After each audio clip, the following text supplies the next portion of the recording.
नमस्कार साथियों, infusion notes के ऑनलाइन प्लेटफॉर्म पे एक बार फिर से आपका स्वागत है। डेली करंट अफेयर के सेशन में आज अपन 28 जनवरी 2025 का जो भी मोस्ट इंपॉर्टेंट करंट अफेयर है उसको डिटेल एनालिसिस और स्टैटिक्स जीके के साथ कवर करने वाले हैं। आप किसी भी गवर्नमेंट एग्जाम की तैयारी कर रहे हो, प्रत्येक एग्जाम की दृष्टि से ये क्लास बहुत ही इंपॉर्टेंट है, क्योंकि इसके अंदर अपन करंट अफेयर के 360 डिग्री व्यू को कवर करेंगे। आप कोई सा भी एग्जाम दे देना, करंट अफेयर की अपनी श्रृंखला में से सिंगल क्वेश्चन आपको बाहर देखने को नहीं मिलेगा। लगभग पिछले 5 महीनों से मेरी आपको डेली रेगुलर करंट अफेयर की क्लासेज मिल रही होगी। मैं आपको प्रतिदिन एक ही चीज़ बोलता हूँ, इस क्लास की पीडीएफ को कवर करना आपके लिए बहुत ही जरूरी है, क्योंकि क्लास की पीडीएफ में प्रत्येक क्वेश्चन के नीचे डिटेल एनालिसिस सिस्टमेटिक तरीके से लिखा हुआ मिल जाएगा। पीडीएफ कैसे मिलेगी क्लास के अंत में अपन उस पर भी चर्चा करेंगे। चलिए पहले आज की क्लास को शुरू कर लेते हैं। पहला क्वेश्चन क्या है, Utkarsh Odisha make in Odisha conclave का उद्घाटन कौन करेंगे। भाई इस कॉन्क्लेव का उद्घाटन होने वाला है जिसका नाम है Utkarsh Odisha make in Odisha conclave, और इसका उद्घाटन करेंगे प्रधानमंत्री नरेंद्र मोदी जी। ठीक है, क्या है सर ये? आपने सेम इसी प्रकार का एक इवेंट अभी पढ़ा था करंट अफेयर में, मैंने आपको अच्छे से कवर करवाया था। राजस्थान में rising Rajasthan investment summit meet हुई थी। उसके अंदर आपको पता होना चाहिए 37 टोटल कंट्री थी, जिसमें से 17 पार्टनर्स कंपनी थी, 15 सहभागी कंपनियां थी, 30,000 करोड़ रुपए का वहां पर एमओयू हुआ था। राजस्थान के जेईसीसी के अंदर इसका उद्घाटन मोदी जी ने किया था। हुआ क्या था, अलग अलग क्षेत्रों में जो विदेशी कंपनियां हैं, जो विदेशी निवेशक है, उनको यहाँ पर बुलाया गया इस प्रोग्राम में और इन्होंने कुछ निवेश किया था। सेम उसी प्रकार का उड़ीसा के अंदर ये प्रोग्राम है, Utkarsh Odisha make in Odisha conclave. अब आप मेरे हिसाब से इस प्रोग्राम को सही से कोरिलेट करके समझ पा रहे होंगे। जिस प्रकार राजस्थान में इन्वेस्टमेंट समिट मीट हुई थी, उसी प्रकार उड़ीसा के अंदर Utkarsh Odisha make in Odisha conclave हो रहा है, जिसका उद्घाटन प्रधानमंत्री नरेंद्र मोदी जी करेंगे। क्या होगा इसके अंदर, तो उत्कर्ष उड़ीसा, जो उड़ीसा सरकार का एक प्रमुख सपना है कि हमारे उड़ीसा को सबसे आगे ले जाना है और वहाँ पर सबसे ज़्यादा औद्योगिक केंद्र लगे, इन्वेस्टमेंट सबसे ज़्यादा हो, इसी के लिए इसको किया जा रहा है। सबसे इंपॉर्टेंट जो पूर्वोदय विजन है उसका केंद्र माना जाता है उड़ीसा को, और यहाँ पर अलग अलग कंपनियां आएगी और कुछ इन्वेस्टमेंट करेगी, उसके लिए प्रोग्राम है जिसका उद्घाटन मोदी जी करेंगे। वर्तमान में उड़ीसा के मुख्यमंत्री कौन है, तो मोहन चरण मांझी। कौन है? मोहन चरण मांझी। आपको याद रखना है, ये इंपॉर्टेंट है भाई। कैसे हैं मैं बताऊंगा आपको। मोहन चरण मांझी। आपको पता होना चाहिए उड़ीसा में लंबे समय से नवीन पटनायक जी मुख्यमंत्री थे। ठीक है, अब उन्होंने बोला कि राजनीति बहुत कर ली और मैं चाहूँ तो कभी भी वापस मुख्यमंत्री बन सकता हूँ, लेकिन अब नए चेहरे को मौका दिया जाए, तो मोहन चरण मांझी वर्तमान में उड़ीसा के क्या है, मुख्यमंत्री हैं। ठीक है, ध्यान रखना है, अग्रणी निवेश स्थल बनाने के लिए, औद्योगिक केंद्र के रूप में स्थापित करने के लिए Utkarsh Odisha make in Odisha conclave का उद्घाटन करेंगे प्रधानमंत्री मोदी जी। जब ये कॉन्क्लेव कंप्लीट हो जाएगा तब मैं आपको एक दिन करंट अफेयर के अंदर इस कॉन्क्लेव के बारे में बताऊंगा, किस किस कंपनियों ने कितना इन्वेस्टमेंट किया है, किस क्षेत्र में कितना इन्वेस्टमेंट आया है, और भी इस प्रोग्राम में ऐसी कोई मुख्य चीज़ होगी जो एग्जाम की दृष्टि से इंपॉर्टेंट है, वो सारी चीज़ें मैं आपको बताऊंगा। अभी के लिए इंपॉर्टेंट यही है कि इसका उद्घाटन मोदी जी करेंगे। ठीक है, ये चीज़ ध्यान रखनी है। और इसका मोटा मोटी क्या इसके अंदर फीचर्स होंगे वो मैंने आपको बता दिए हैं। अगला question, liquid propulsion system centre, जिसको एलपीएससी बोलते हैं, उसके नए निर्देशक के रूप में किसे नियुक्त किया है, तो भाई वो क्या है, एम मोहन को। ऑप्शन नंबर 2 इस क्वेश्चन के परिप्रेक्ष्य में राइट ऑप्शन है। वीएससीसी में निर्देशक का काम करते थे पहले एम मोहन, और अब उनको लिक्विड प्रोपल्सन सिस्टम सेंटर के निर्देशक के रूप में घोषित किया गया है, या इनका निर्देशक बनाया गया है, ये चीज़ ध्यान रखना है। और इसकी घोषणा किसने की है, वो इसरो ने की है कि भाई ये नए मुख्य होंगे। इंडियन स्पेस रिसर्च ऑर्गेनाइजेशन ने कल ये चीज़ बताई थी, लिक्विड प्रोपल्सन सिस्टम सेंटर के नए निर्देशक एम मोहन होंगे, जो कि पहले वीएससीसी के निर्देशक थे। ठीक है, सबसे इंपॉर्टेंट चीज़ है, इनको क्यों बनाया गया है, तो 2018 के अंदर जीएसएलवी का सफल परीक्षण हुआ था। ठीक है, जीएसएलवी के सफल परीक्षण में सबसे इंपॉर्टेंट भागीदारी थी एम मोहन जी की, तो आपको ध्यान रखना है। ठीक है, यानी जो जीएसएलवी मिशन था उसका नेतृत्व ही इन्होंने किया था। इसके अलावा मानव अंतरिक्ष उड़ान केंद्र जून 2023 से लेकर जून 2024 के मध्य इन्होंने निर्देशन के रूप में काम किया वहां पर, और वीएससीसी में प्रमुख जो भूमिकाएं थी वो इनकी ही रहती थी हमेशा, और ये हमेशा खबरों में रहते थे, और अब वापस खबरों में आए हैं एम मोहन जी। अगले क्वेश्चन पे चलते हैं।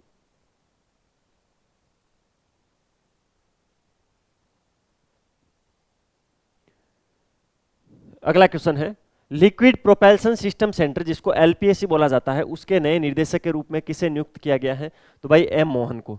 एम मोहन को लिक्विड प्रोपल्सन सिस्टम सेंटर के नए निर्देशक के रूप में नियुक्त किया गया है। अभी ये चीज़ें आपको समझ में नहीं आ रही होंगी, लेकिन ये जो क्वेश्चन है वो साइंस टेक की दृष्टि से बहुत ही इंपॉर्टेंट है। क्या कहना चाहता है अपन, डिटेल में इसका एनालिसिस करेंगे तो समझ लेंगे। एम मोहन है कौन, तो आपने 2018 के अंदर एक जीएसएलवी मिशन पढ़ा होगा। कब? 2018 के अंदर। कौन सा? GSLV। इस मिशन की अध्यक्षता कौन कर रहे थे? एम मोहन कर रहे थे।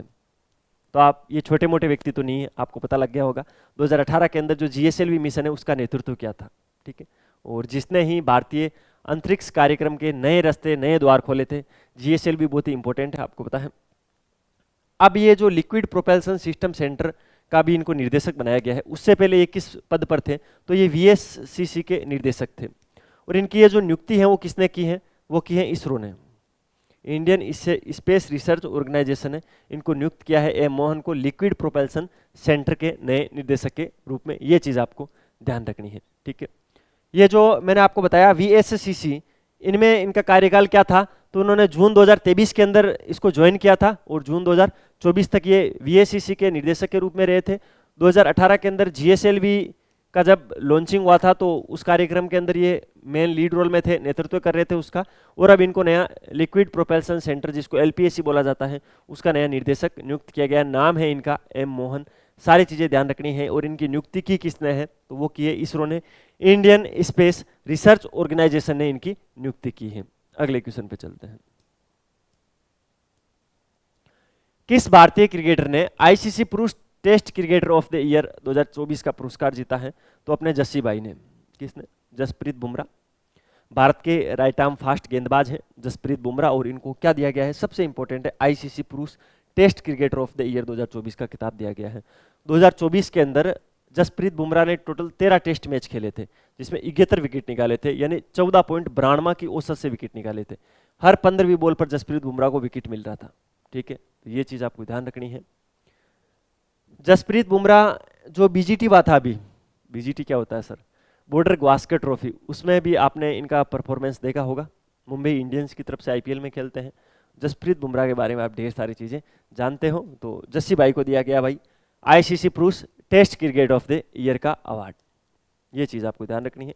स्पोर्ट के सेक्शन में अगर ये क्वेश्चन आता है तो मैं बोलूँगा ये क्वेश्चन अच्छा भी है और ईजी भी है, क्योंकि ये चीज़ें बहुत जल्दी ही वायरल हो जाती हैं। कल एक रिपोर्ट आई थी भाई, हाल ही में दिसंबर 2024 में प्रकाशित भुगतान प्रणाली रिपोर्ट किस संगठन द्वारा जारी की गई? तो ये अब पता नहीं कब प्रकाशित हुई, क्या नहीं हुई, हमारे सामने कल ही आई थी और लगभग सभी न्यूज एजेंसियों के सामने ये कल ही प्रकाशित हुई थी। भारतीय रिजर्व बैंक RBI ने एक रिपोर्ट जारी की है, दिसंबर 2024 के अंदर प्रकाशित है, भुगतान प्रणाली रिपोर्ट जिसको अपन बोलते हैं। रिपोर्ट का नाम आपको याद रखना है, भुगतान प्रणाली रिपोर्ट। इसके अंदर RBI क्या बताना चाहता है? इसके अंदर RBI कुछ एक विशेष डाटा जारी करता है कि लोग पैसे का फ्लो कैसे कर रहे हैं, कैश कितना जा रहा है, नेफ्ट कितना कर रहे हैं, RTGS कितना कर रहे हैं, UPI कितना कर रहे हैं, क्रेडिट कार्ड का क्या उपयोग है, डेबिट कार्ड का क्या उपयोग है, ठीक है। इन्होंने एक चीज इंपॉर्टेंट जो इसके अंदर आंकड़े आए थे वो सारे आंकड़े मैं आपको बता देता हूं, जिसमें से कोई सा भी आंकड़ा एग्जाम में पूछा जा सकता है। दिसंबर 2024 तक क्रेडिट कार्ड की संख्या 95% तक बढ़ी है। कितनी? 95% तक बढ़ी है। टोटल 10.80 करोड़ क्रेडिट कार्ड है, 95% वृद्धि हुई है। किसमें? CC यानी क्रेडिट कार्ड के अंदर।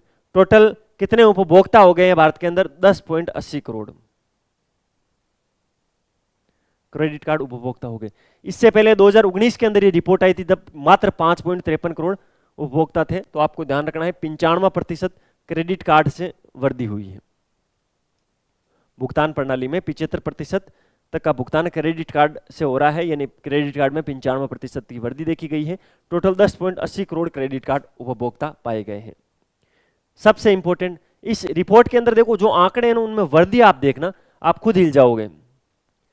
इस बार की रिपोर्ट में यह कहा गया है कि 2013 के मुकाबले डिजिटल जो भुगतान है वो 94 गुना बढ़ गया है। कितना? 94 गुना। ये लिख ही देता हूं मैं।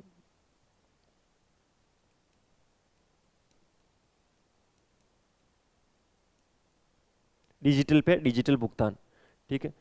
यानी 2013 से लेकर अब तक डिजिटल भुगतान है वो कितना? 94 गुना बढ़ गया है।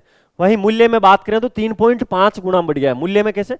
अगर पैसों को काउंट करें ना, कि भाई जैसे मान लो कि 2013 में 1 लाख रुपए जहां पर भुगतान होता था, अब वहां पर 3.5 लाख रुपए होने लग गया। इसका मतलब ये हुआ, और वैसे गुणा में 94 गुना बढ़ गया है, ठीक है। ये चीज आपको ध्यान रखनी है। क्यों बढ़ा है आपको पता है? आजकल पहले क्या है कि कुछ भी लेते थे दुकान पर तो कैश देते थे, आजकल तो सीधा UPI स्कैनर कहाँ है भाई? टेम्पो वाले को पूछते हैं स्कैनर कहाँ है, तो हर चीज आजकल स्कैन हो गई है, ठीक है। डेबिट कार्ड के अंदर वर्दी देखी गई, लेकिन बिल्कुल मामूली वर्दी जिसको अपन बोलते हैं, ठीक है। 80.53 करोड़ 2013 के अंदर थे और वर्तमान के अंदर 99.09 करोड़, ठीक है। यूपीआई के अंदर 34% की वर्दी थी, कब? 2013 के अंदर 34% की एकदम से वर्दी हुई थी, लेकिन अभी कितनी है यूपीआई में? 83% तक की वर्दी देखी गई। यूपीआई पेमेंट में 83% तक की वर्दी हो गई है। हालांकि यूपीआई में वर्दी हुई थी, 2019 में भी वर्दी हुई थी, लेकिन वो मामूली वर्दी थी इसके सामने, क्योंकि उस टाइम 34% वर्दी हुई थी। लेकिन अभी जो आंकड़े हैं कल, उसके अंदर यूपीआई में 83% तक की वर्दी देखी गई। सबसे इंपॉर्टेंट, आरटीजीएस और नेफ्ट जो होता है उसके अंदर 2019 के अंदर 66% तक वो होता था, लेकिन अब 17% रह गया है। 66% से मात्र 17%।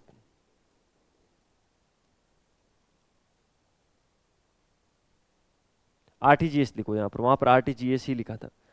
नेफ्ट और जो आरटीजीएस होता है उसमें 17% ही रहा है मात्र। पहले 66% था, अब 66% से घटकर 17%। इसका मतलब समझो, लोग बैंक वैंक जाना बिल्कुल पसंद नहीं करते, सारा काम यूपीआई से हो रहा है, ऑनलाइन पेमेंट से ही हो रहा है। सर ऑनलाइन तो वैसे नेफ्ट भी होती है, लेकिन आजकल नेफ्ट वेफ्ट के झंझट में बिल्कुल नहीं पड़ते हैं लोग, सीधा यूपीआई करते हैं, ठीक है। तो इन चीज़ों को आपको ध्यान रखना है। एक रिपोर्ट थी, किसने जारी की?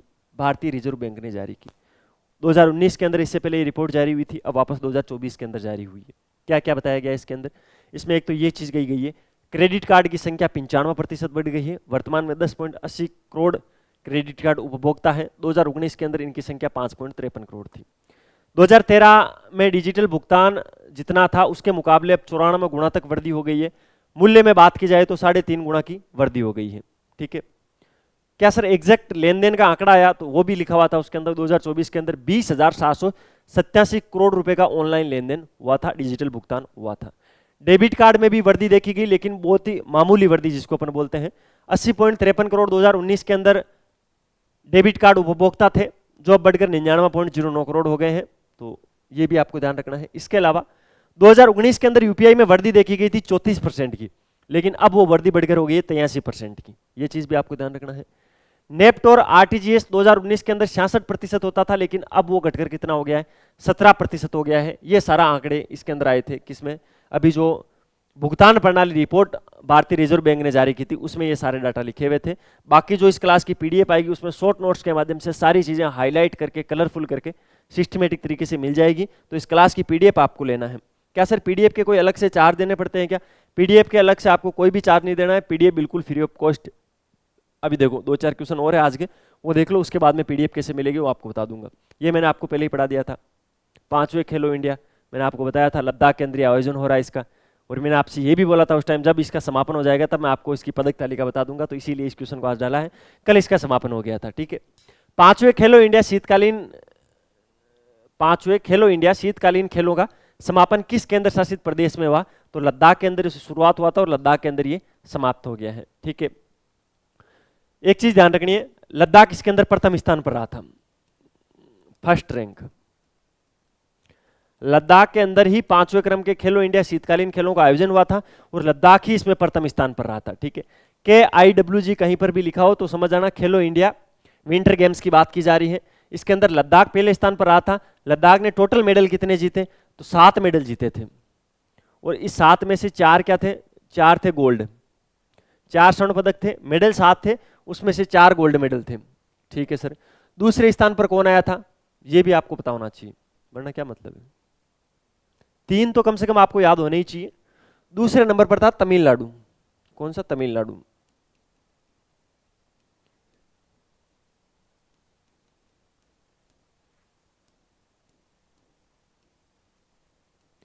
अच्छा, दूसरे नंबर पर जो तमिलनाडु था उसने टोटल कितने पदक जीते?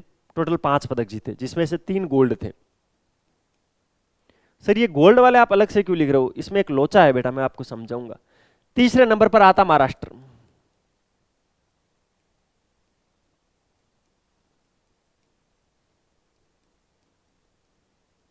तीसरे नंबर पर कौन रहा था?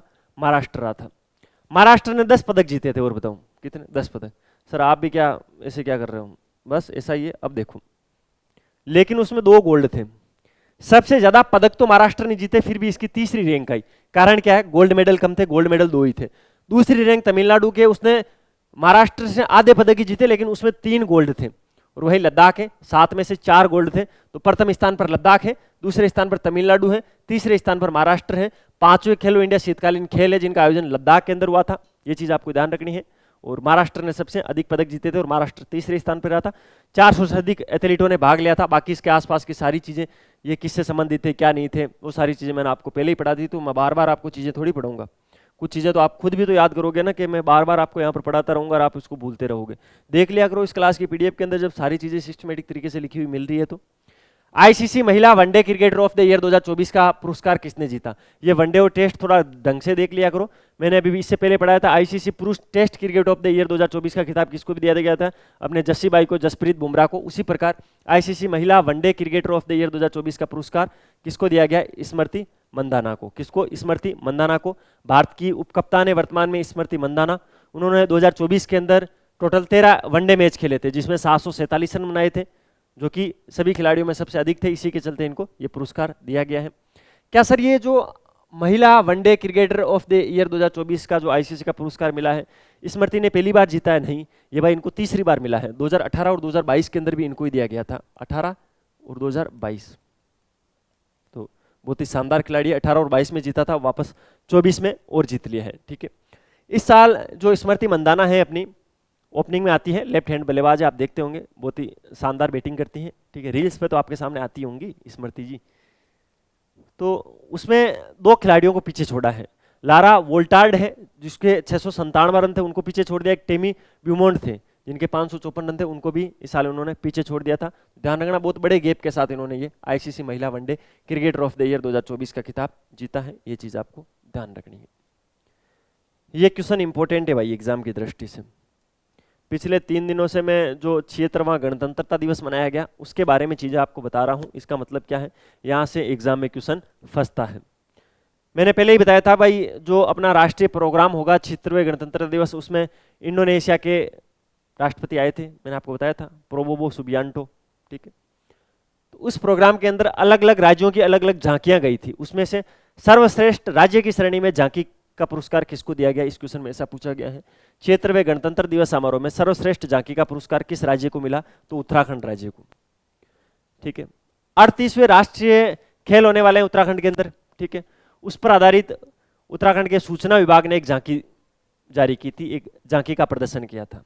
ठीक है, और उसको क्या दिया गया? बेस्ट झांकी का अवार्ड दिया गया। तो ध्यान रखना है, 38वें राष्ट्रीय खेल भी चर्चा में आ गए हैं और ये झांकी भी चर्चा में आ गई है। तो उत्तराखंड के सूचना विभाग ने इस झांकी का प्रदर्शन किया था। 38वें राष्ट्रीय खेलों पर आधारित ये झांकी थी, जिसने 76वें गणतंत्र दिवस समारोह के दौरान आयोजित राज्य स्तरीय मुख्य कार्यक्रमों में प्रथम स्थान हासिल किया था। ठीक है, इसके अंदर झांकी के अंदर यही था कि उत्तराखंड के अंदर जो 38वें राष्ट्रीय खेल आयोजित होंगे, उनमें जो विभिन्न प्रतियोगिताएं आयोजित होगी उनको प्रदर्शित किया गया था। बहुत ही अच्छी तरीके से इस झांकी को प्रदर्शित किया गया था। तो इस झांकी ने कौन सा? प्रथम स्थान हासिल कर लिया है। ये चीज आपको ध्यान रखनी है। अगले क्वेश्चन पर, कवचम आपदा चेतावनी प्रणाली किस राज्य द्वारा लॉन्च की गई? ये क्वेश्चन मैंने आपको पहले ही पढ़ा दिया है भाई। 23 तारीख के करंट अफेयर की क्लास को आप देखना, 23 जनवरी 2025 की। ये मैंने आज रिवीजन की दृष्टि से, वैसे तो मैं आपको कभी पुराना क्वेश्चन पूछता नहीं हूँ, लेकिन आज मैं लेके आया हूँ। मैं आपसे एक सवाल करना चाहता हूँ, क्या इस क्वेश्चन का आंसर आपको पता है? जो बच्चे रेगुलर क्लास लेते हैं वो एक बार मुझे कमेंट बॉक्स में जल्दी से इस क्वेश्चन का राइट आंसर कमेंट करके बताना। मैं जानना चाहता हूं कि एक्चुअल के अंदर बच्चे इसको याद भी रखते हैं या नहीं रखते हैं, केवल पढ़ के अपना टाइम पास खराब करके चले जाते हैं, टाइम खराब करके चले जाते हैं। फिर मैं उस हिसाब से आपको तैयारी करवाऊंगा कि फिर मैं आपको उस लेवल में आपको याद करवाऊंगा। फिर मैं चीज़ें आपको ज़्यादा नहीं बताऊंगा, क्या मुझे याद करवाना, केवल वही मैं आपको रिपीट करवा करवा के याद करवाऊंगा। एक बार बताना, ये कवचम आपदा चेतावनी प्रणाली किस राज्य द्वारा लॉन्च की गई है? इसका राइट ऑप्शन है भाई केरल। मैंने आपको बताया था केरल के तिरुवनंतपुरम के अंदर मुख्यमंत्री वर्तमान के अंदर जो पिनाराई विजयन है, उन्होंने उन्नत आपदा जोखिमों की चेतावनी प्रणाली कवचम का उद्घाटन किया है, जिसके अंदर मैंने बताया था पूरे राज्य में 91 में अलग अलग सायरन लगाए जाएंगे। जब भी वहां पर कोई आपदा जैसी स्थिति हो जाएगी तो वो सायरन लोगों को इंडिकेट करेंगे कि आप सावधान हो जाओ, कोई भी प्राकृतिक आपदा यहाँ पर घटित हो सकती है। राष्ट्रीय आपदा प्रबंधन प्राधिकरण और वर्ल्ड बैंक की मदद से इसका विकास किया जा रहा है। ये सारी चीजें मैंने आपको बताई थी इस कवचम के बारे में, लेकिन आपको याद नहीं है। एक बार अपने गिरेबान में झांको भाई, आप क्या कर रहे हो, किस दिशा में आप अपनी पढ़ाई को कर रहे हो, क्या आगे हो सकता है, क्या परिणाम हो सकता है। चलिए इस क्लास की पीडीएफ ले लेना, ये नंबर है 9887809083, इस पे कॉल या मैसेज करना। सर आपकी जो डेली करंट अफेयर की क्लास होती है उसके में पीडीएफ चाहिए, बिल्कुल फ्री ऑफ कॉस्ट है। आप मैसेज करते हैं आपके पास पीडीएफ पहुंच जाएगी और फिर रेगुलर आपको मिलती रहेगी, एक बार मिल गई तो। इसके अलावा अगर आपको वीडियो की क्वालिटी, कंटेंट की क्वालिटी और हमारी मेहनत अच्छी लग रही है तो लाल वाला बटन दबाकर चैनल को सब्सक्राइब जरूर करना, बेल वाला आइकन प्रेस करना, उससे नई वीडियो की नोटिफिकेशन सबसे पहले आपको मिलेगी और हमें मिलेगा मोटिवेशन। मिलते हैं कल फिर नए सेशन के साथ, तब तक अपनी तैयारी जारी रखो, अपने स्वास्थ्य का ध्यान रखो, टेक केयर, जय हिंद।